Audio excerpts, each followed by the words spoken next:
Oh, good evening and welcome.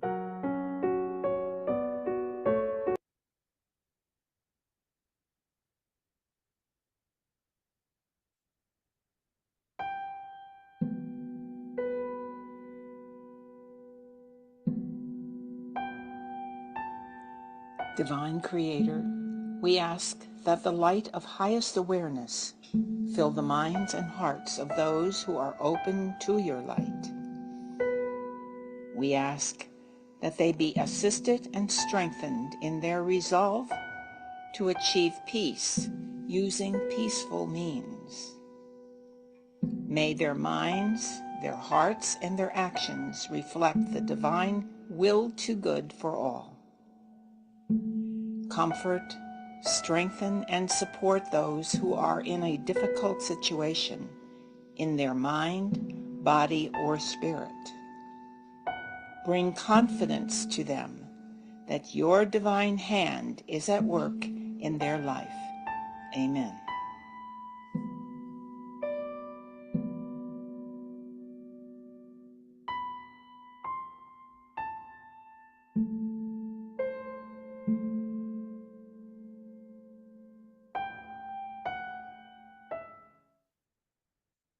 Well, welcome and thank you so much for coming this evening. I hope you have had a great day and will have a great week coming up. My name is Reverend Mary Huber.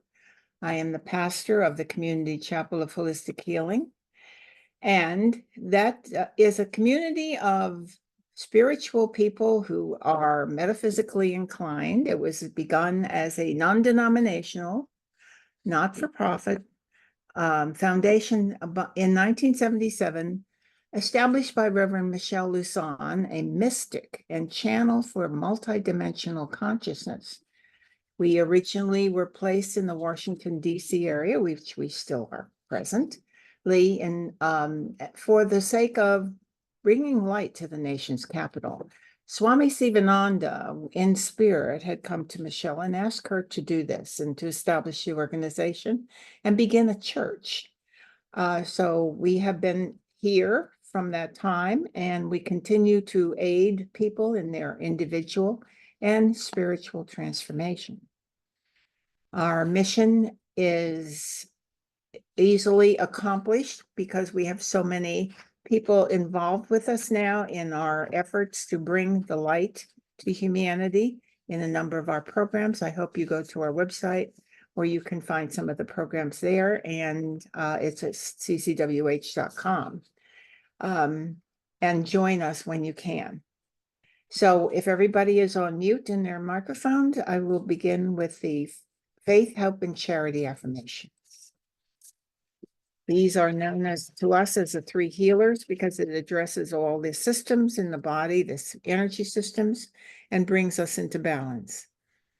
Faith affirmation: I believe in the spiritual existence of myself as a perfect image of the divine creator. In this reflection, that is my physical embodiment, I have faith in the supreme guidance of my soul for my balance, my needs, and my opportunities. Outside of myself are also perfect images, and nothing can delude my thinking otherwise. The hope affirmation: acknowledging my faith in the omnipresence of my divinity, I hope for realization, awareness, and acknowledgement of the existence of the great I am within myself. The charity affirmation: in understanding faith, in knowing hope, I pledge my actions, my desires, and my thoughts to the performances of myself on the physical planes of the earth, to honor, to love, and to enlighten all that is a reflection of the divine outside myself, so that my perfection is imaged back to my Creator. So help me God. Yes. So this evening, we're talking, because this is the full moon. The full moon was listed as being yesterday in the Washington, D.C. area.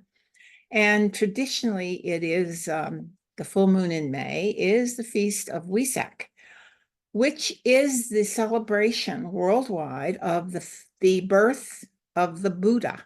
Now, the Buddha is a term that is actually an office in spirit. It means the enlightened one or the awakened one. And how you flow out from that less information that you have in your world and your ignorance in spirit to it becoming a fully enlightened being. That is the term for Buddha. Now, the Buddha that we normally refer to, and there are many Buddhas, but the one we normally refer to historically, his name is Siddhartha Gautama Buddha.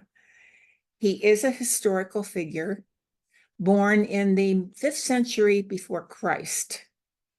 And he was born to a royal family. And when he was a young man and he went outside of the palace, finally, after all of his years being coddled in the very high level of living that they were enjoying, he found that the world largely was in a great deal of suffering and didn't have the advantages he did. And he set off. That's what set him off on his journey to find the truth and the enlightenment that he sought.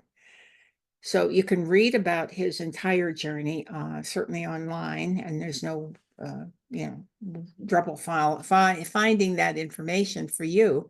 And I'll encourage you to do that. It's very inspiring. And when his enlightenment was supposed to be under a Bodhi tree, as he sat there and he put his hand to the earth and he became instantly enlightened. Of course, that was after quite a long time of his efforts to become that.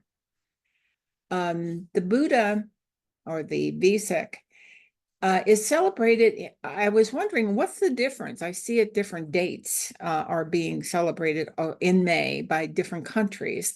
And it really has to do when the full moon in that country is listed.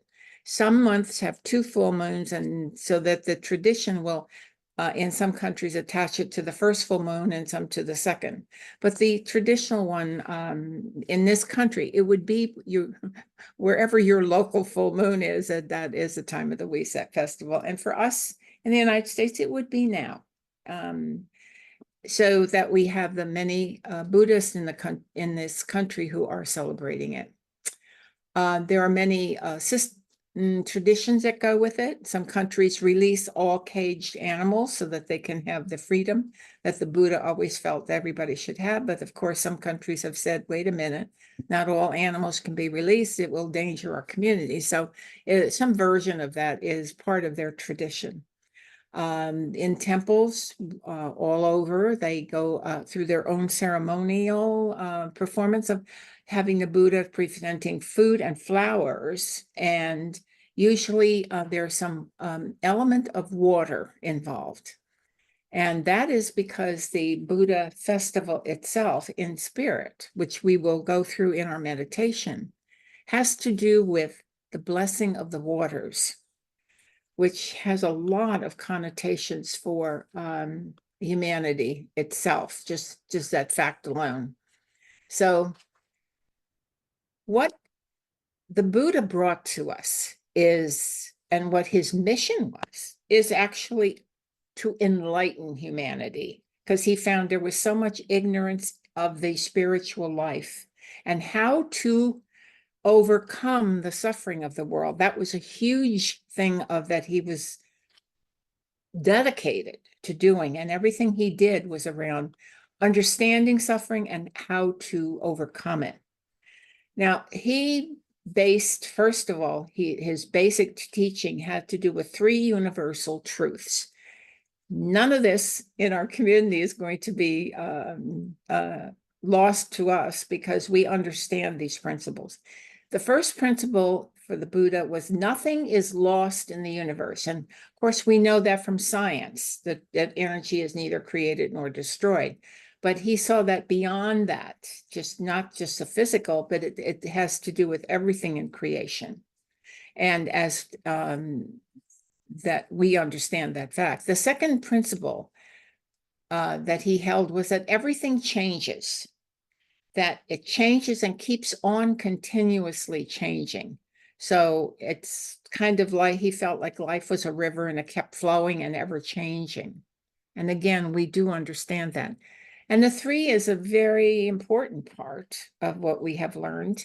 spiritually is the law of cause and effect. And of course, we know that the kind of seed that is sown will produce that kind of fruit. Those who do no good will reap no good results, and those who do reap good, who sow good seeds, will reap great results. So if you plant a good seed, you will gather really good results. That was his teaching. Now, the path to ending suffering, he felt, had to do with the Noble Eightfold Path, or middle way, known to the Buddhist. And basically, these are all the principles. They're more elaborated on, but the principles that are taught metaphysically are: first, do no harm to another, offer no criticism or condemnation. The second would be mindful of your thoughts, of your words, of your actions. The third would be to know the difference between right intention and wrong intention. And the fourth one would be to tell the truth. Now, those are just a summary of this, because the 8, I'll give you the 8 that the Buddhists understand. The first is right view. The right view means to clear confusion and deluded thinking from your life. The second is right resolve. And that means to have the right motivation for your work, for whatever you're doing. The third is right speech, which means to abstain from false speech and to hold to the truth. The next one is right conduct or action. And that one they interpret it as being no killing of any living thing and no stealing. The next one is right livelihood. He felt that you should be selecting a way to get your livelihood in this world without harming another person. Then there's right effort, which means you exert your mind to eliminate evil and unwholesome mental states.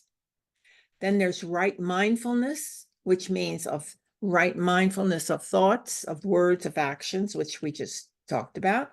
And the last one is right concentration, or which would be also known as unification of the mind, which is aimed at discovering insight, which I guess brings us to why is this Buddhist festival relevant today? It's terribly relevant. It has to do with where every single human being has to learn all of that in their life in order to make advancements on the path. This is the eternal path, the path of light and truth. So those on the spiritual path are seeking to balance their head and the heart, and the mind and the feeling that is associated with all the aspects of love and compassion. So not just the mental level, but also the love and compassion. Today, there's too much in the world, and I heard that from Spirit, and I thought, well, I really saw that in the world myself without having that come into me, but I think it needed to be emphasized. There's too much emotional activity in the world now, that it's way out of control, because emotions are reactive states related to misinformation and preconceived ideas of lack and unworthiness.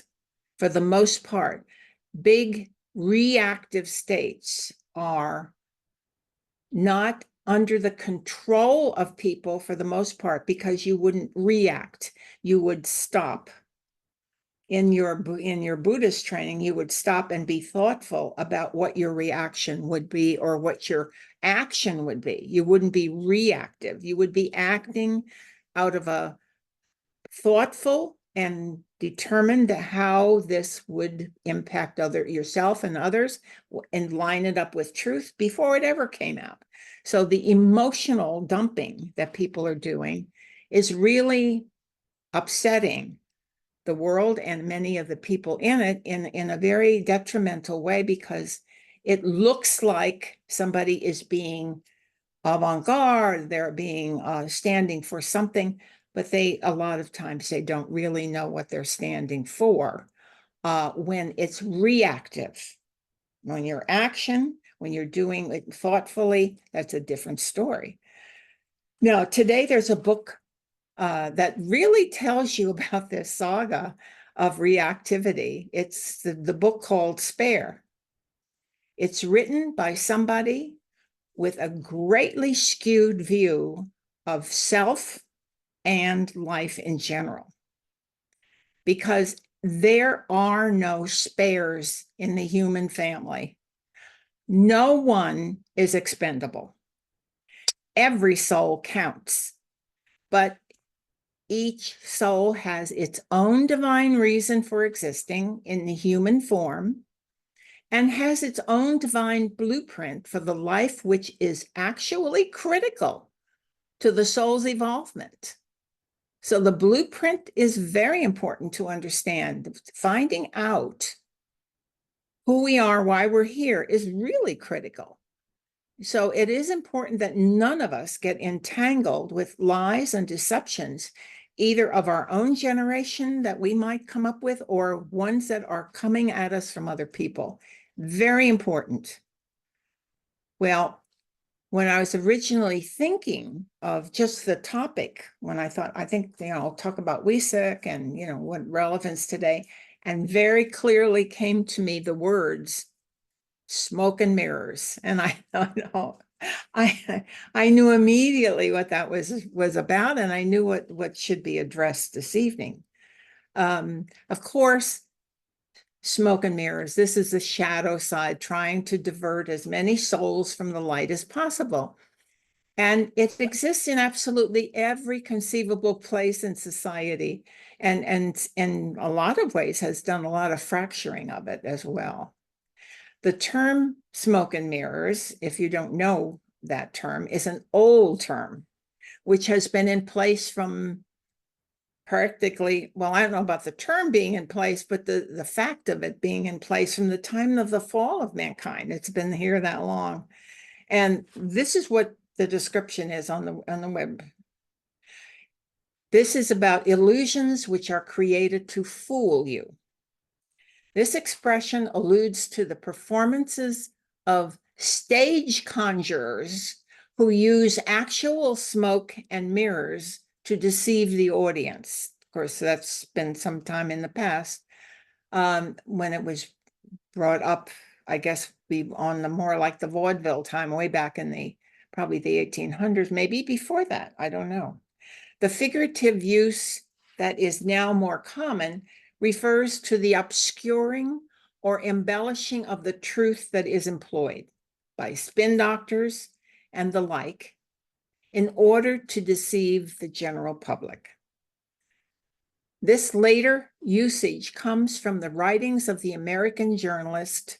Well, I don't know if I guess that would come from this journalist, Jimmy Breslin, in his Notes from Impeachment Summer in 1975, which addresses the Watergate affair. Basically, that's what the book is about. And Breslin twice refers to smoke and mirrors in his book being used in the United States political scene. And this was his quote from the book: "All political power is primarily an illusion. Mirrors and blue smoke, beautiful blue smoke rolling over the surface of highly polished mirrors. If somebody tells you how to look, there can be seen in the smoke great magnificent shapes, castles, and kingdoms, and maybe they can be yours," unquote. Interesting. I've never read the book itself, but it's an interesting quote. I'm glad to find that. So the eternal message of the Buddha is quite relevant, knowing all of that is going on, and a guideline for people today. The importance of the Buddha is not overshadowing the Christ, by the way, because we're going to do that meditation. The Christ is very prominent in this because they are brothers in spirit. At that level that they have attained, they are brothers, they're equal. They're both enlightened and both have the Christ consciousness and the heart. They each had chosen to take one of the two important aspects of divine accomplishment and that you would want to display or learn about, which is the mind and the heart. So they chose that and they went to outpicture it. Now, the Buddha found at his time when he was looking to solve the suffering of the world, there was a lot of ignorance of all sorts there, but certainly tremendous spiritual ignorance in the world.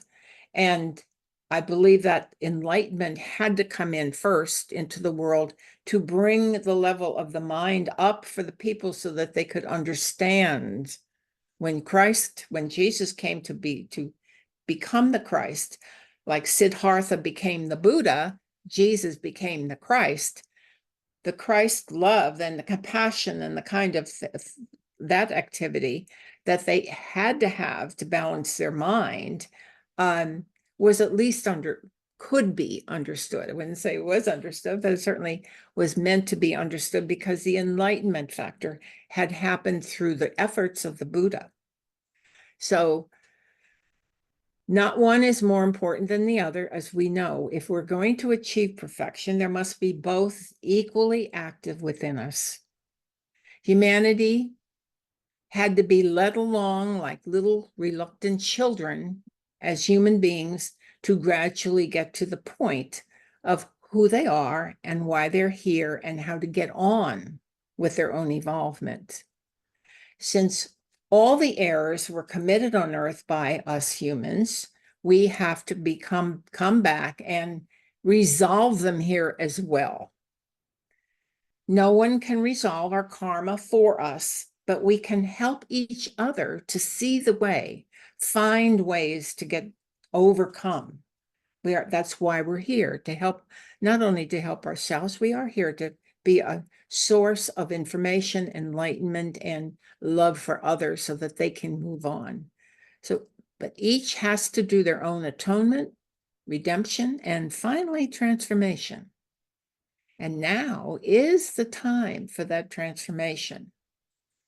And we are being tremendously helped by Saint Germain and his twin flame, Lady Portia.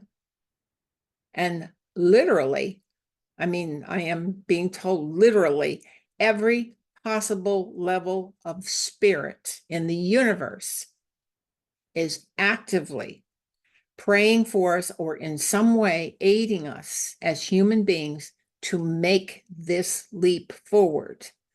We know this leap forward from the work of Patricia Cota Robles and the work prior to her being able to channel Saint Germain, certainly the prophets from the Summit University who brought Saint Germain in. But as she said recently, it is a fact that the earlier version of how we were addressing and how the prayers and such and the supplications that we were asked to give to the vital flame and bring the vital flame in were a much lower vibrational level than they are today, because we also, like children, had to have, in our physical form, had to be prepared to receive these higher vibrations and these higher frequencies of light that come in and energy from the universe. We had to be built up to it so that we could be strong enough to receive the highest levels of spirit.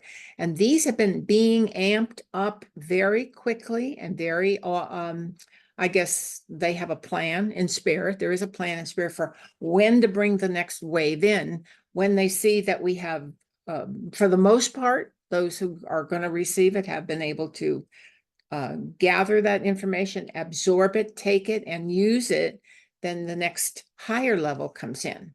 So this is very important that we understand that some of the activities that are going on in the universe, some of the weird things that are happening, that some of it has to do with some of these changes that are going on worldwide and globally for the planet, because this balance that we must achieve as humans has a lot to do with the evolution, as you know, of the planet itself.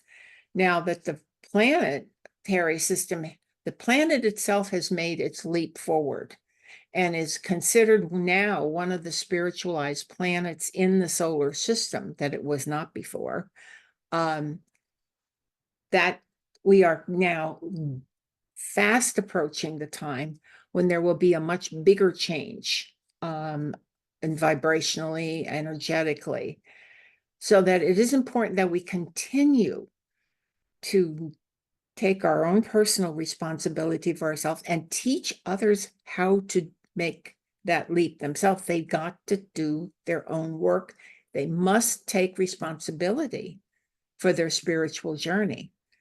And what we can do to help them get there is what our organization is here for, what you're here for, what you do every day, I'm sure, because the light you send out, whether consciously or not, is aiding many others around you in many different ways. Not everybody's going to get it at the same level. As we all know, we're never at the same levels. We're our own unique being ourselves.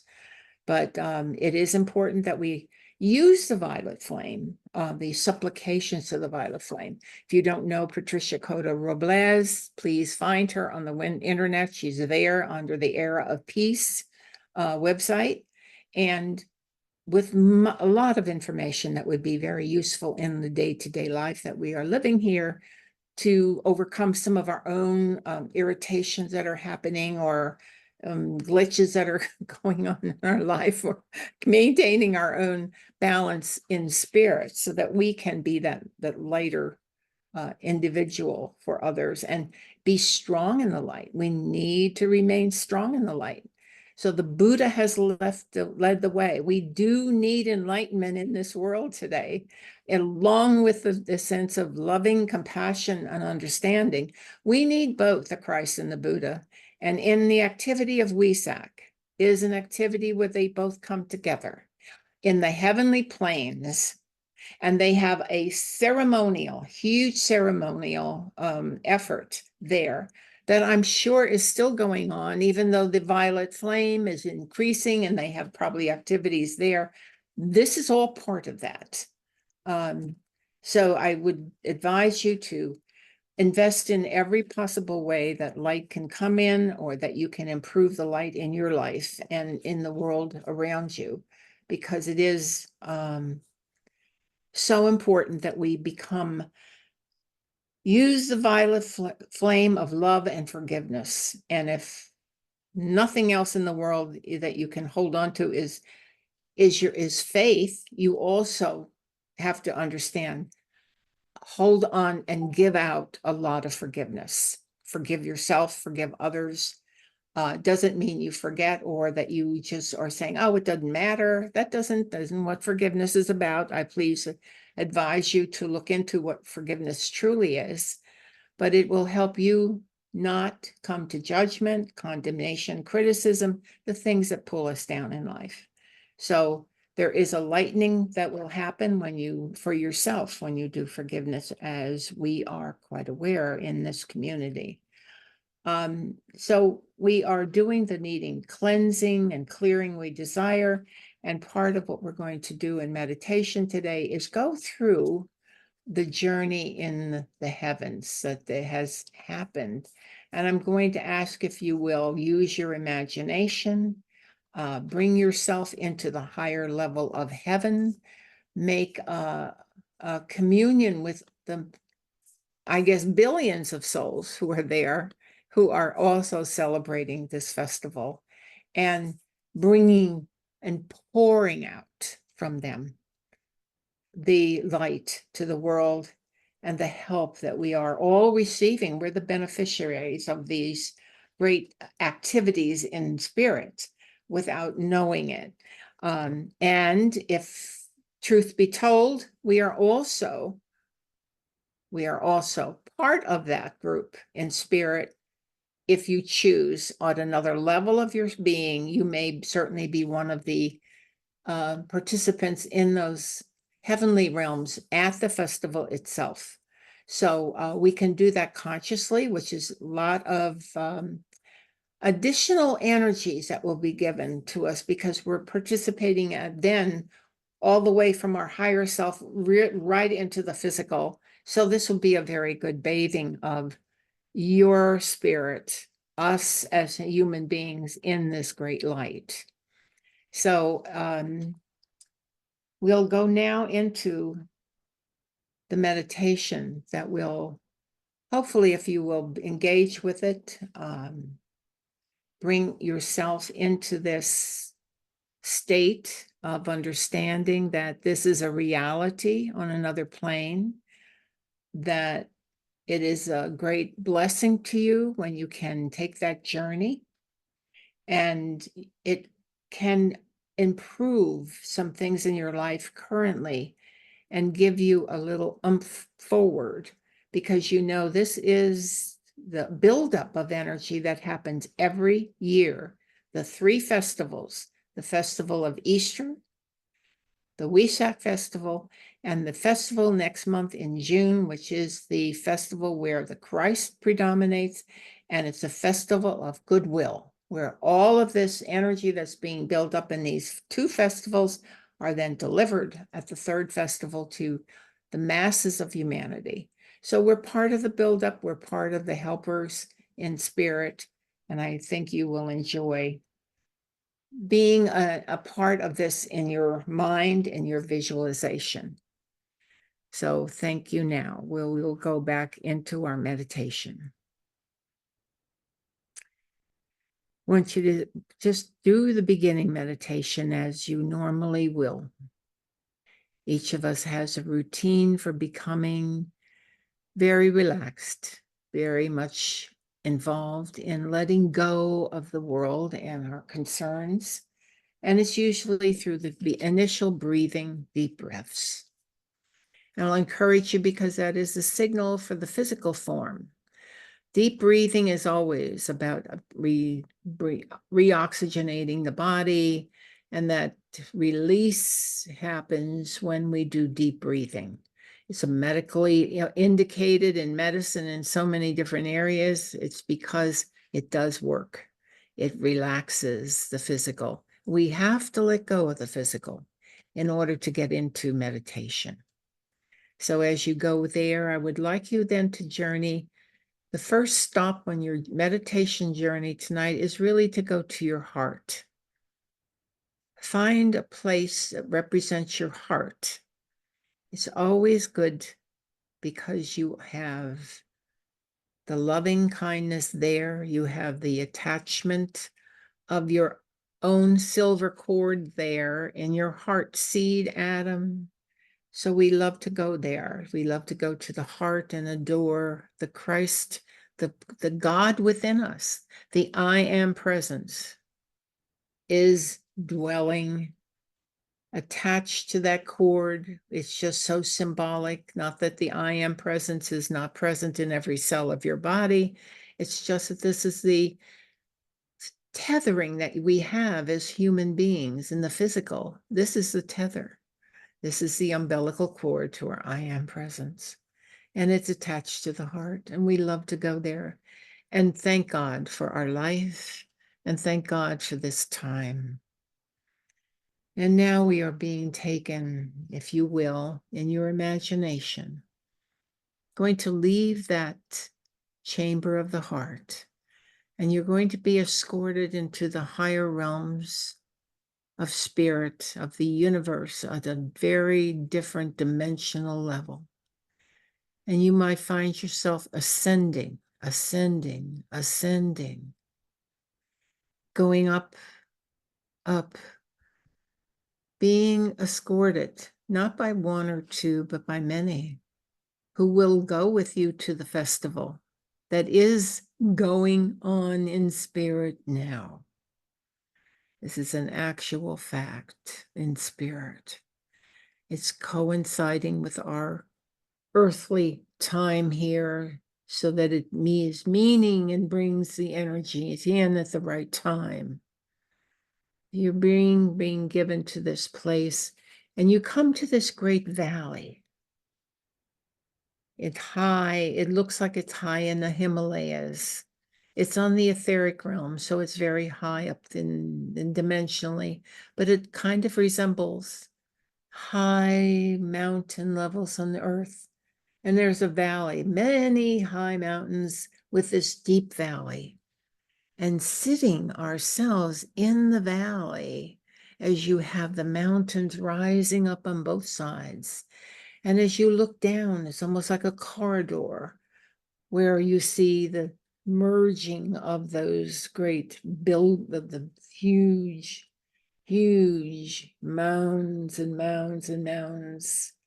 The hills, the mountains, they merge at that point. And you see there's a great sky above you that you can see between those mountains. And as you're looking up, it's night. Evening is descended, and it is now a hushed audience. And you look around, and the lights that they are holding are shining brightly now.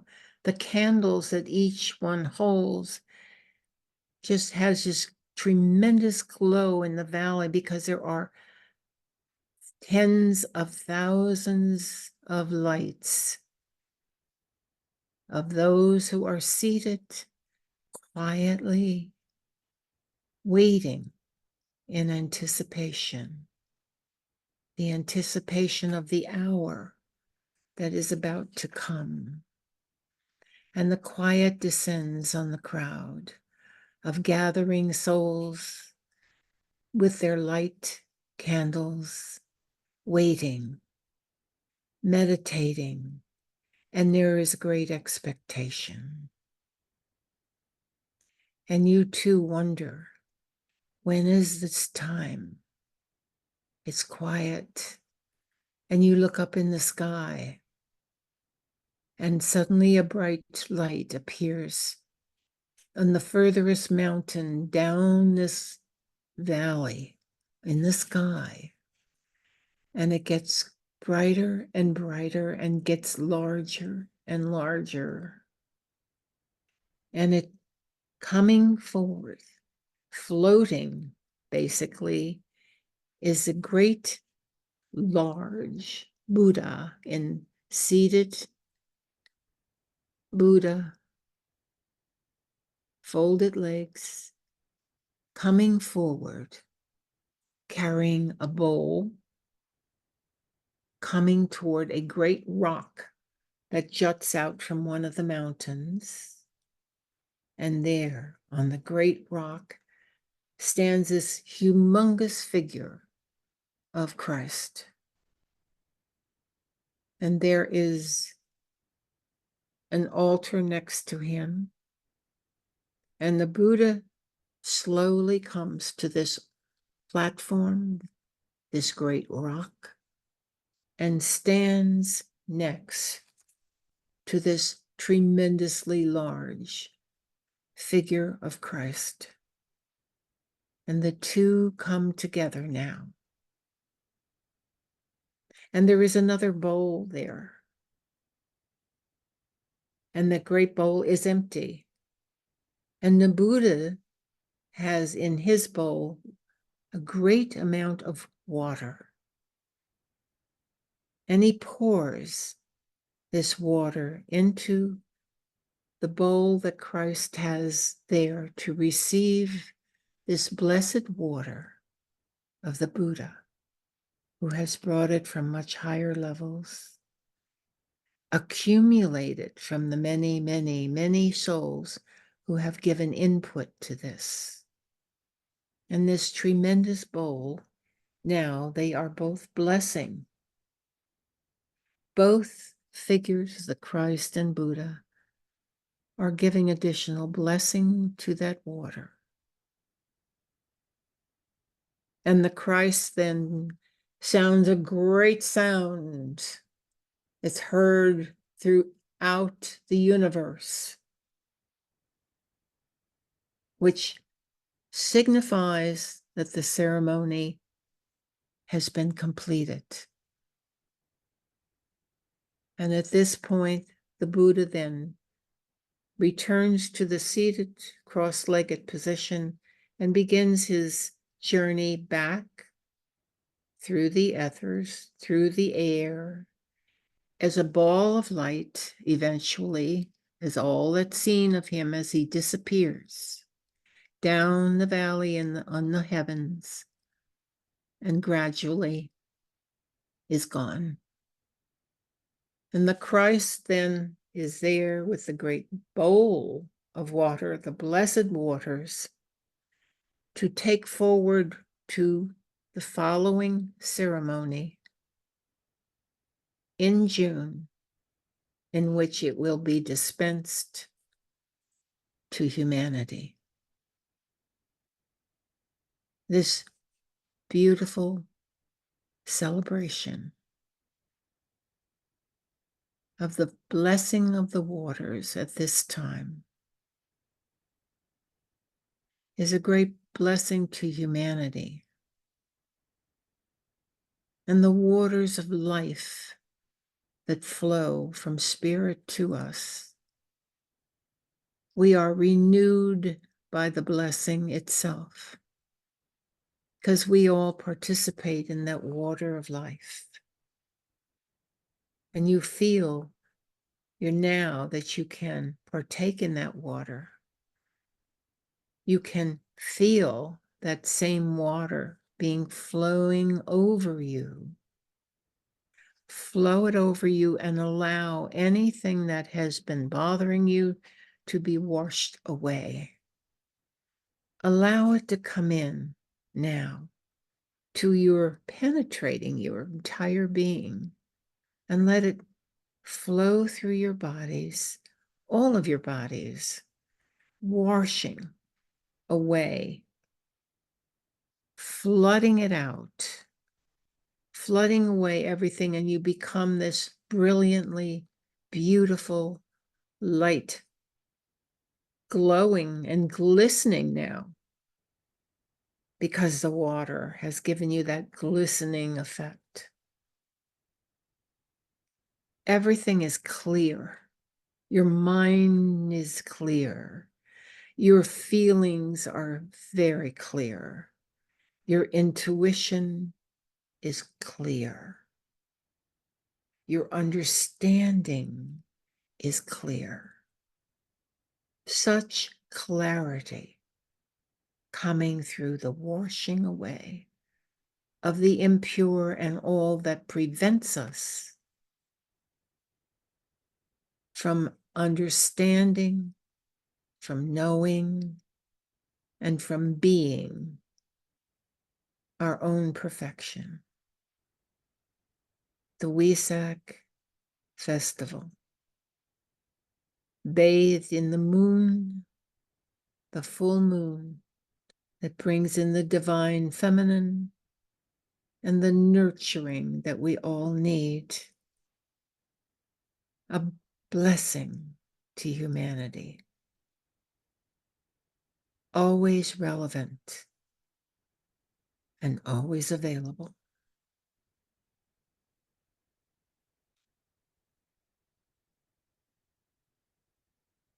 You can begin now to gather yourself up from the ground where you are seated in the valley. You can bring back your candle and bring it back with you on this journey back to your heart. And this would be a beautiful candle when you reach your heart to put on your altar, your inner altar, where you are celebrating this renewal of yourself, a renewed dedication to your evolvement and to your transformation. And you place it on the altar, where it will be an ever burning candle.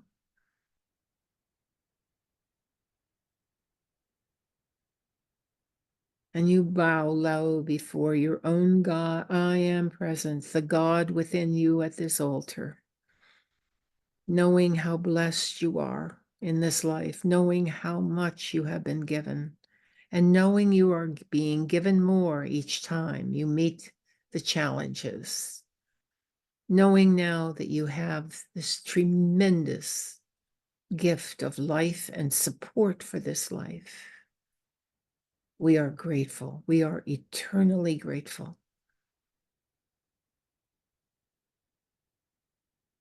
We are so pleased to be of service.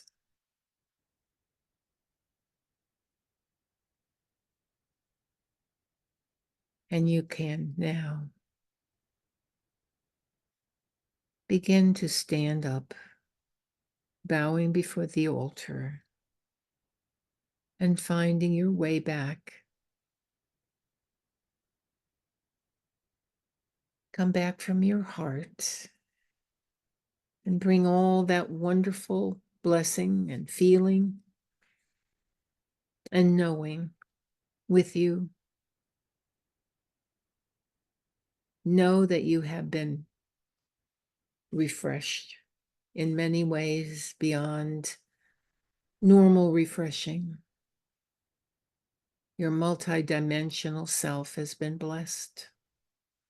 Every level of your being, you come back to reintegrate yourself into your place where you reside and back into your physical form.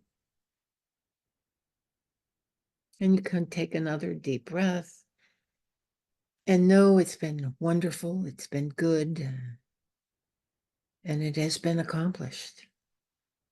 You've been part of a great cosmic festival of light.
And remember, underneath all form is the perfect blueprint of the original, which still exists in the etheric realm.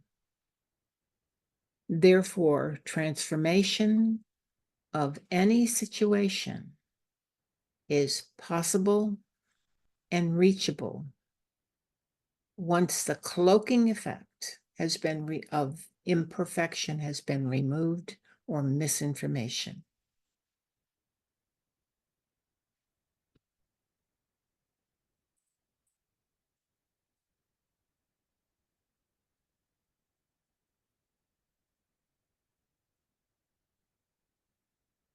Well, thank you very much for participating this evening.